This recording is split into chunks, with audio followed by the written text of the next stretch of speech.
மேற்கு தொடர்ச்சி மலைப்பகுதியில் பெய்த கனமழையால் கும்பக்கரை அருவியில் திடீர் வெள்ளப்பெருக்கு ஏற்பட்டிருக்கிறது. இது தொடர்பான கூடுதல் விவரங்களை தருகிறார் செய்தியாளர் சதீஷ்குமார். சதீஷ்குமார், விவரம்.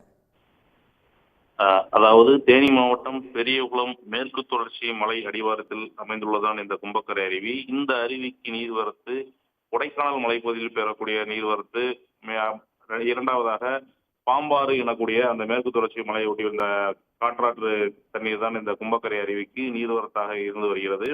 அந்த டெட்வா புயல் காரணமாக தமிழகம் முழுவதும் பரவலாக மழை பெய்து வந்த நிலையில் கும்பக்கரை அருவிக்கு கடந்த ஞாயிறு மற்றும் திங்கட்கிழமைகளில் அதிகப்படியான தண்ணீர் வந்தது. இதன் காரணமாக அந்த 2 நாட்களும் சுற்றுலா பயணிகள் குளிக்க அந்த கடந்த ஞாயிறு மற்றும் திங்கட்கிழமை தடை வைத்தனர்.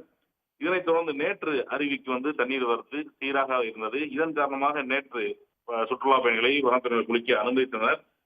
நேற்று ஒரு நாள் மட்டுமே அனுமதித்த இருந்த நிலையில் இன்று பிற்பகல் 11:30 மணி அளவுக்கு கும்பக்கரை அருவிக்கு நீர்வரத்து சற்று அதிகமாக வந்தது. இந்த நீர்வரத்து அதிகமாக எப்படி என்றால், நேற்று மேற்கு தொடர்ச்சி மலைப்பகுதியில் பெய்த மழை காரணமாக இன்று பிற்பகல் அருவிக்கு நீர்வரத்து சற்று அதிகரித்தது. மேலும் தொடர்ந்து மலைப்பகுதியில் மழை தொடர்ந்து பெய்து வருவதன் காரணமாக கூடுதலாக தண்ணீர் வரவும் வாய்ப்பு இருப்பதாக வனத்துறையினர் தெரிவித்தனர். இதன் காரணமாக தற்போது சுற்றுலா பயணிகளை பாதுகாப்பு கருதி அருவி பகுதியில் 11:30 மணியிலிருந்து குளிப்பதற்கு தடை விதித்துள்ளனர். தற்போது சபரிமலை காலகட்டம் என்பதால் பல்வேறு பகுதிகளிலிருந்து ஐயப்ப பக்தர்கள் தேனி வழியாக சபரிமலை செல்வது வழக்கம். அந்த அவ்வாறு செல்லக்கூடிய பக்தர்கள் இந்த கும்பக்கரை அருவியில் நீராடி செல்வது ஒரு வாடிக்கையான விஷயம். கடந்த 2 நாட்கள் தடை விதிக்கப்பட்டு நேற்று திறக்கப்பட்ட நிலையில் தற்போது மீண்டும் கும்பக்கரை அருவியில் வெள்ளப்பெருக்கு ஏற்பட்டு தடை விதிக்கப்பட்டதன் காரணமாக ஐயப்ப பக்தர்கள் மற்றும் சுற்றுலா பயணிகள் அருவியில் குளிக்க முடியாத நிலையில் செல்கின்றனர்.